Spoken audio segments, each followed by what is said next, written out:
Good evening, ladies and gentlemen. It's Shewchuk once again, and I'm very, very honored and privileged to be sitting in front of the legendary Fred Morin, the lead singer of Northern Fire.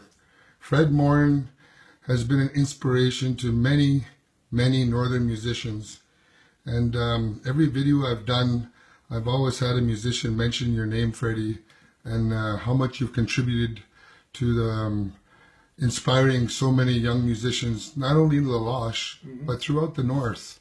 And there's so many people that do respect you and the things you've done, because you helped pave the way for many, many musicians. And there's a lot of respect and love out there for you. So once again, folks, I'm sitting here with Fred Morin, 72 years old, he told me. So I'm more than honored and privileged. So Freddie, I'd like to start off by asking you if you could share some of your stories with us, but we'll start off by asking you, how did you start music when you were younger? And maybe who taught you or who influenced you when you were young? What can you remember about that? I got started with Peter Pishy and Frank Pishy. They used to come to play in Buffalo back in the 60s. And I used to own an acoustic guitar back then. And I used to lend them my guitar, and they always brought it back in one piece. And then I started playing with Peter Pishy and Palm Bear. He was a heck of a good fiddle player. One of the best. Wow. So when you started off, you actually started with Peter and Frank Pishy? No, I started off with, my first band was a Turner Lake band. Ivan, Brian, and myself, and Stephen Morin. He was considered to be the best drummer in the North back then. Wow. He was the best, they say. Was that in the 60s? Yeah. And Lloyd Gibbons used to ask us to play down at the hall. You know, it used to be down by the church, the dance hall. That's the Centennial Hall in La Loche, yeah. That was our first gigs then. And we used to make a couple $100 a night, and it was good money back then. Oh, yeah. So you played many, many gigs in La Loche since then, right? Oh, and sure. Yeah. After your days with that early Turner Lake band, how did you start your Northern Fire band, and what year would that be when you started Northern Fire? I started Northern Fire in 1994, I think. 94, going to 74, you mean? 74. I gave it the name. 74. I gave it the name Fire because I used my initials like Fred, Ivan, Richard, and Eric. We couldn't get Brian's name, so we just put Northern there. So that's where the... That's where the fire came from. Yeah. So when you were just a young boy, who were some of the people that you might have looked up to, when that might have inspired you? I think it was Peter Pishy. Really? Yeah. Wow. That's something I did not know, and I bet you there's a lot of people that didn't know that as well. There's such roots that come from La Loche and the North and Turner Lake and Buffalo, and you really, really had a really big role, like I said, in getting a spark plug under all these young musicians, because when you had your first tape out there, I remember it was I don't know, it was something that we all kind of remember, and it's such a great experience here, just listening to what you had to say. So when you were playing with the Northern Fire, can you maybe mention some of the places you may have traveled, maybe some of the musicians you met? Or Yeah, we went to Beauval, Isle of Cross. We went to southern Saskatchewan, and Prince Albert one time at the Friendship Center. It was fun back then. Did you, how many years do you think Northern Fire was together? Oh, about 10 years. 74 to maybe 84? I kind of backed away when I got into gospel, eh? Right. I became a Christian then, and I said, no more Northern Fire, I got to go to gospel now. So I've been a Christian since. My wife and I are both Christians here, right? That's awesome. So you've been doing gospel music now for a long, long time, is that right? I went to the reserve in La Loche to do some gospel music with me and Philip Sylvester. right? He's from Dillon. Is that where he's from? Dillon? Yeah, Yeah. from Okay. Dillon, Yeah. yeah.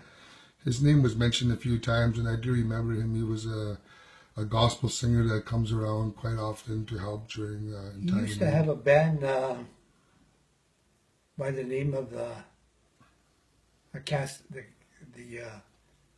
Cascades or something like that. Yeah. And Thomas Billette was their singer, eh? He Ah, was one heck of a good entertainer. wow. So when you were in La Loche, maybe you can mention some of the other bands that you played with, like, because I've heard such things of you jamming with the North Wind Band in the North early Wind, I days. gave them that name, eh? You gave them that name? Yeah. Wow, I didn't know that. How did that come about? They were looking for a name one day, and I said, well, how about you calling yourselves North Wind? And they all came to the stage one time. They must have been about 50 guys. That whole stage was just full, that old dance hall. The one on Main Street, they call Yeah. the Animal Hall, or The the one Animal by Hall, the yeah. or the one by the by the lake. The one on Main Street. The one by the RSMP there. Okay, it's that's to be the old Animal Hall. Yeah. So there was Edward, and there was Harold Herman, Herman. Judah, probably Paul, Judah, and yeah. Albert, maybe Leonard Tulliger, and Leonard Tulliger used to play bass then. okay, He was pretty good at the bass. yeah. So you had a lot of fun jamming back in those days. Back in those days, it was a lot of fun. But I used to drink too much, though. I see. That's the thing that got me, is the drinking. And trying to chase women here and there. I kind of screwed up my life a lot. So you've learned a lot from your mistakes then, since then, Yeah. right? So the other band that was mentioned, if you can maybe talk about maybe Baldy, Nunu, Bushman, Oh, maybe yeah. those guys from Turner, because their name was mentioned as well. I don't know what they called them, but everybody says Turner Lake Band, you know. Well, But I used to call them Nashville Rebels. I Really? gave them that name, eh? okay, And who was all in that band? There was Nunu, who's now dead, eh? deceased Nunu, yeah. And Bushman, Baldy and Bushman Paul, and Elvis. Elvis, yes. Wow, so they were jamming back in those days too, right? Yeah, they had their own little instrument. I said, I'm going to call you guys the Nashville Rebel, because that's what they used to sing all the time, eh? Wow. Yeah, so I gave them that name. You know, we were just before this interview, me and Freddie were reminiscing, because I don't know how many years ago it was. It might have been maybe 8 or 10 years, maybe 8 years. Or 20 years ago. No, when I had got you into the LA bar, we were talking about Oh, yeah, how yeah. we had got you reunited with Richard and Eric and Brian, and you guys came and had a big reunion show up in La Loche, and we were just talking about how fun that was, and Why was it ever a lot of and I fun? really wish I had my camera rolling back then, because to me, you were in your prime right there, and you guys Just a sounded picking like away. you sounded like you never lost a beat. You know, I was so impressed back then that I was excited. I'm still excited to actually sit here with you today. You know, on my drive up here to Green Lake, I was just wondering. Oh, I forgot to mention, we did the opening show for Mo Bandy. He came to Buffalo one time. You heard of Mo Bandy, eh? Yes. That's where I got that song, Honky Tonks. He wrote that himself. So I was sitting at a cousin's place one time, feeling sorry for myself, and I heard that song and it sounded so good, so I did my own version to it. So it became one of the most popular songs I sang. You know, I do that song. Everybody does that song, and everybody remembers that song. So Yeah. that's such an awesome thing. Did you ever write any of your songs? Can you maybe Song name a few? Rockin' Twistin' Baby, That was your song? I wrote that myself, yeah. That's such a great song. I remember that one as well. How many albums did Northern Fire record? We did about 10 albums. Luke Jedry was the first one to get us started. I don't know if you remember him. No. He used to live in Buffalo one time. He had died of a heart attack, eh? You know, in some of those recordings, I heard a steel guitar. Who was playing that? That steel guitar was from North Battleford. Where did you guys record that old tape? We did that at the radio station in Buffalo. Was that live recordings? Live or- recording, yeah. Wow. Yeah. How many tapes do you think you did? About 10. Oh, really?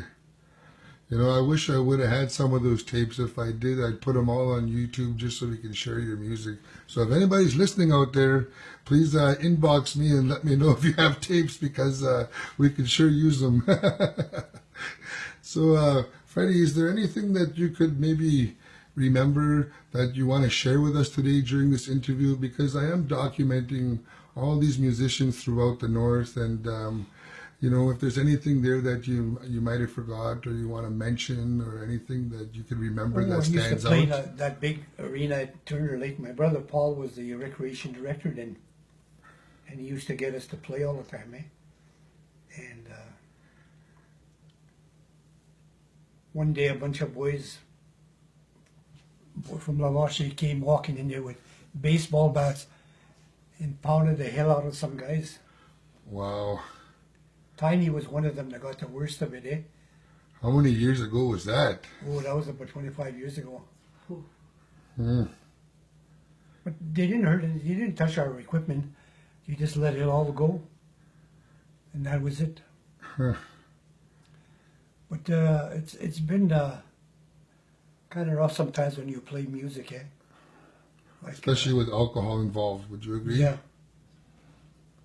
In Isla Cross, they used to really like my song, a song by John Anderson called Just a Swingin'.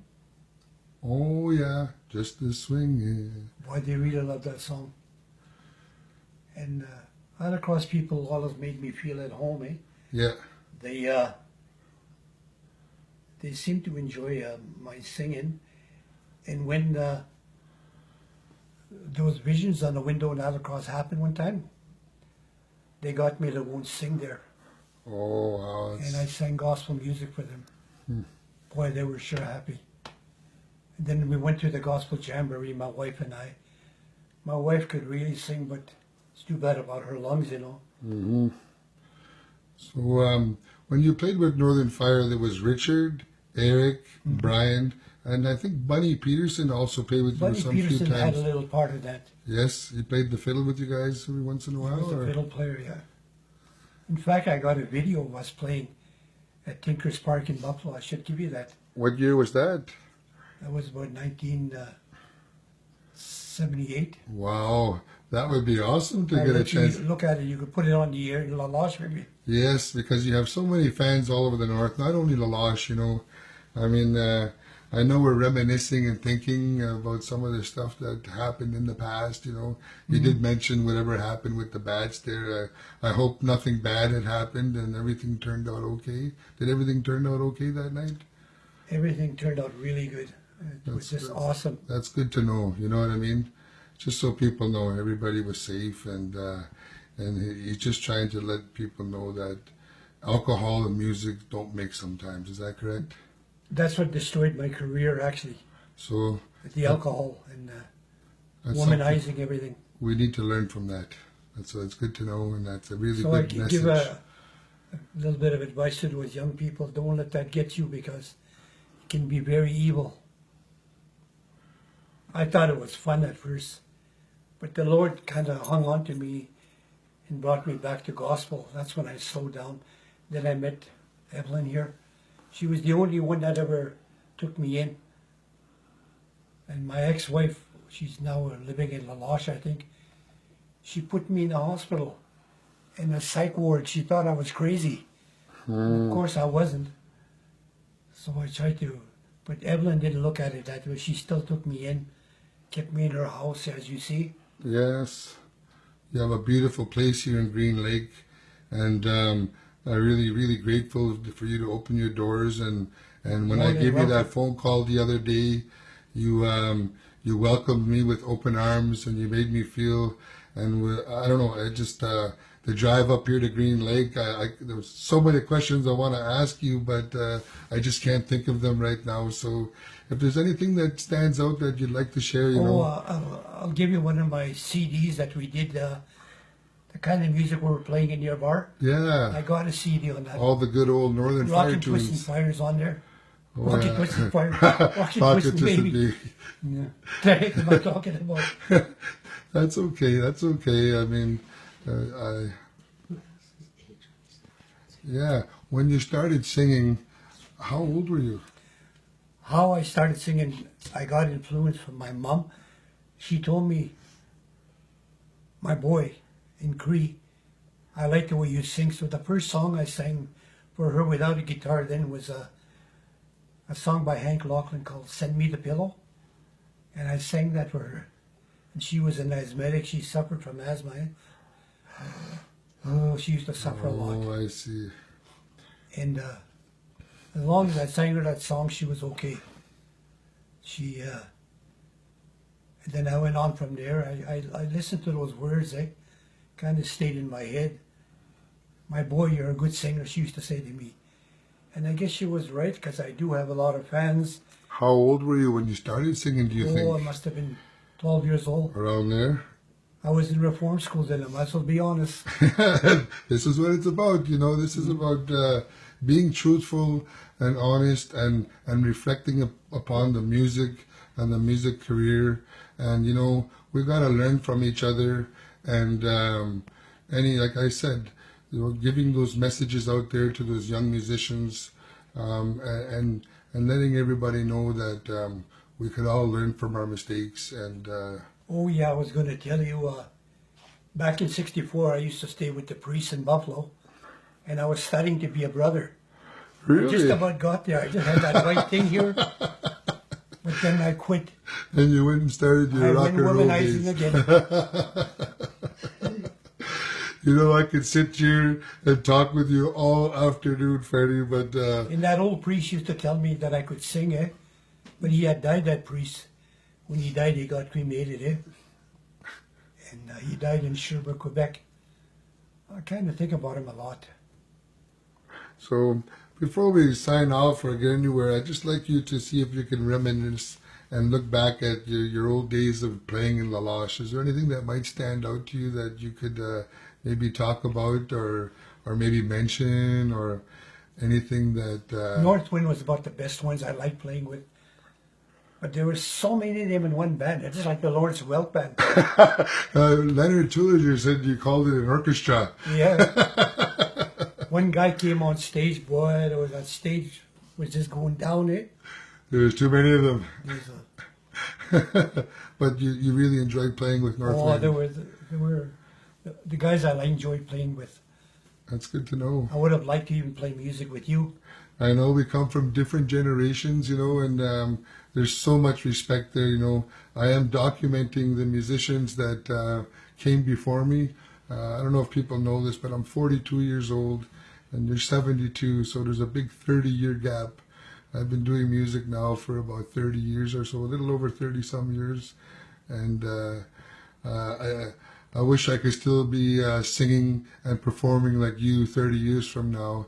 You're such an inspiration, not only to me, Thank you. but to so many other musicians. Pleasure. And like I mentioned at the beginning of this interview, I'm truly, truly honored, privileged, and I could almost tear up just sitting here talking to you, knowing that you're willing to sit down and share your story and help give a message to all the younger generation musicians out there that, you know, Freddie, you did pave the way for a lot of people, and I just want you to know that.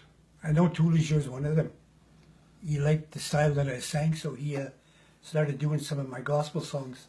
He did mention that you helped him get started with songbooks and everything about 15 Yeah, I used to years give him ago or songbooks, so.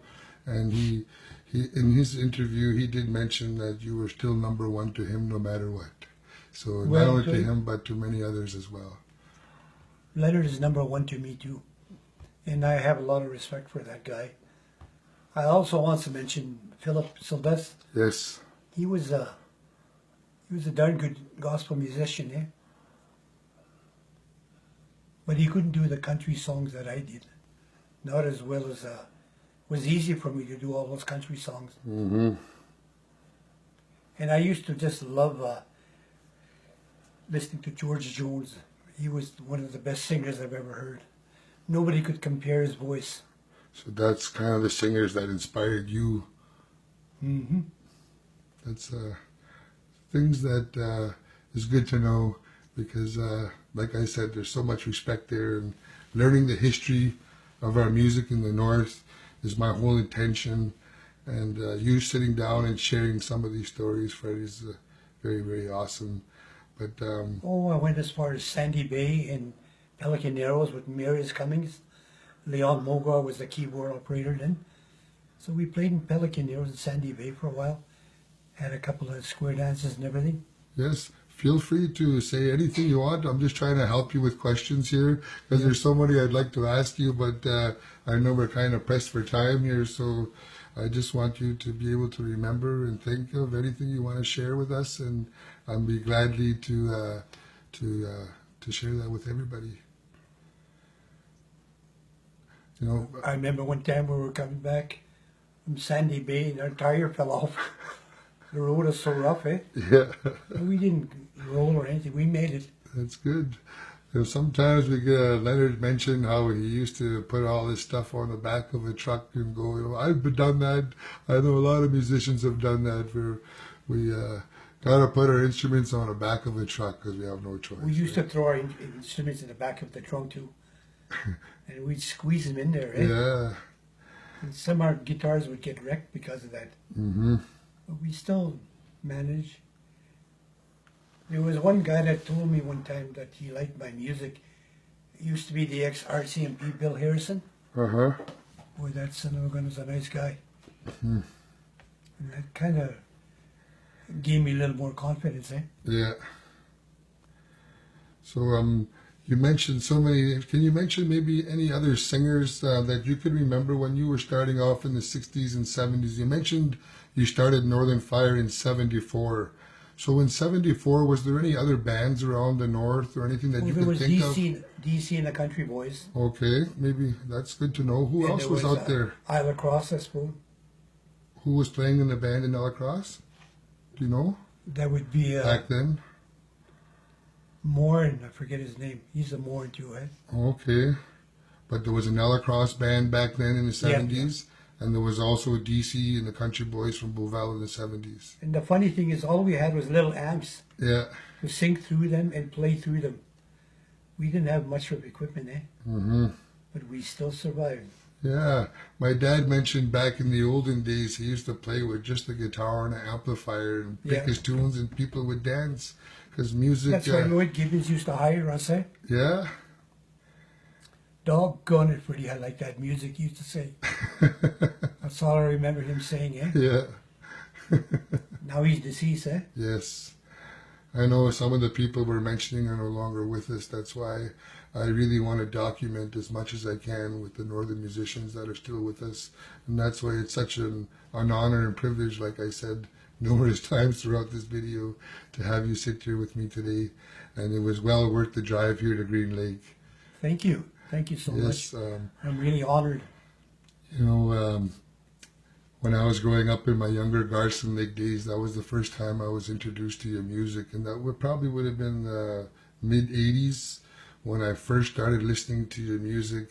There was an elderly lady there named Eugenie Piche. We used to call her Adagi.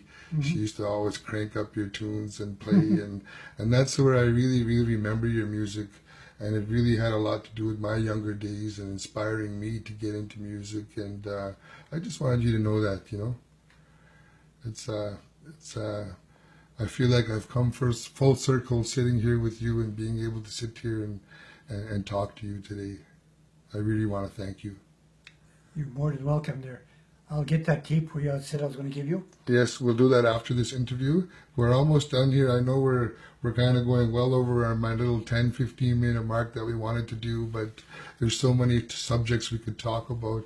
But as we're signing off here, and I just want you to be able to give a message or give some words of wisdom to any young, inspiring musician out there that might want to get into music or might be starting or might be watching.